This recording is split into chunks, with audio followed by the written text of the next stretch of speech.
Inilabas na ni Saldico ang final installment ng kanyang pasabog.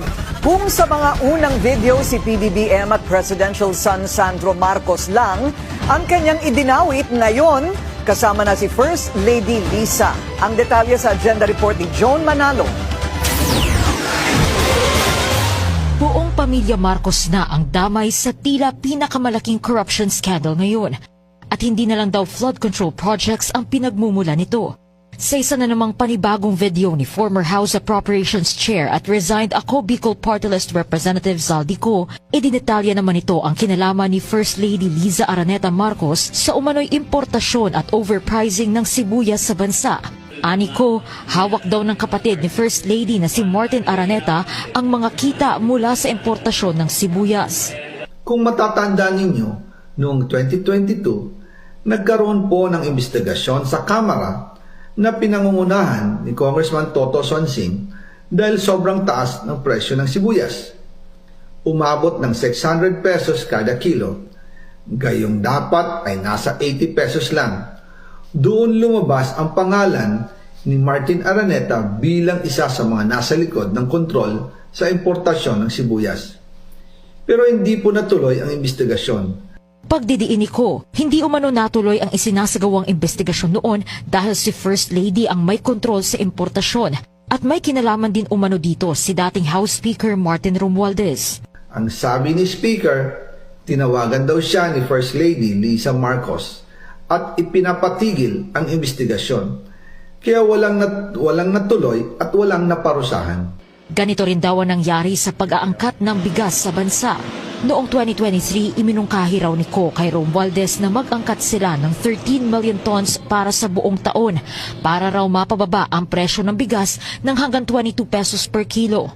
Pero hindi raw ito inaprubahan ni President Bongbong Marcos. Kaya ninais na raw niyang makausap sina DA Secretary Francisco Chu Laurel at former Finance Secretary at ngayon Executive Secretary Ralph Recto.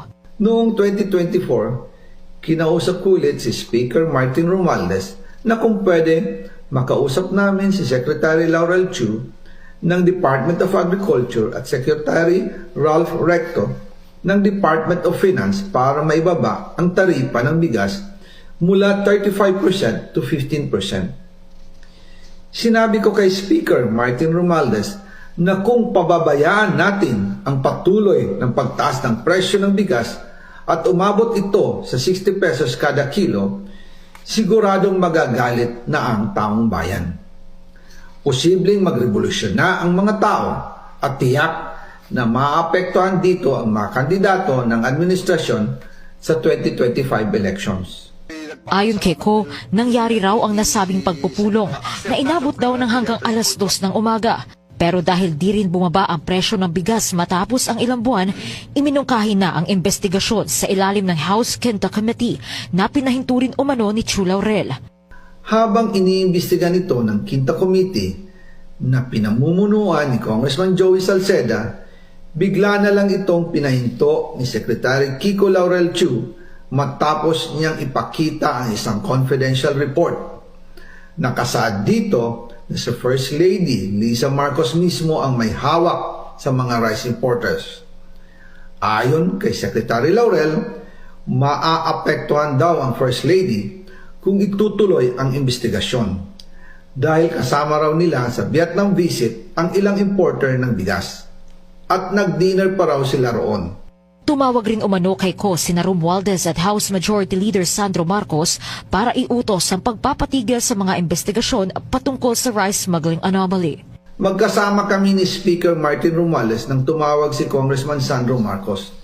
Dumating din si Secretary Laurel Chu sa Manila Polo Townhouse at doon siya pinagalitan ni Speaker dahil inilabas niya ang confidential report na nagdidiin sa First Lady sa issue ng rice smuggling. Agad namang pinabulaanan ni Chu Laurel ang mga akusasyon ni Ko. Anya, it's a script na pwedeng pan-Netflix at ang totoo lang daw sa mga sinabi ni Ko ay ang pag-uusap na ibaba na ang rice tariff. Wala pang pahayag ang Malacanang tungkol sa pagkakadawit ni First Lady sa issue. Para sa agenda, Joan Manalo, Billionaire News Channel.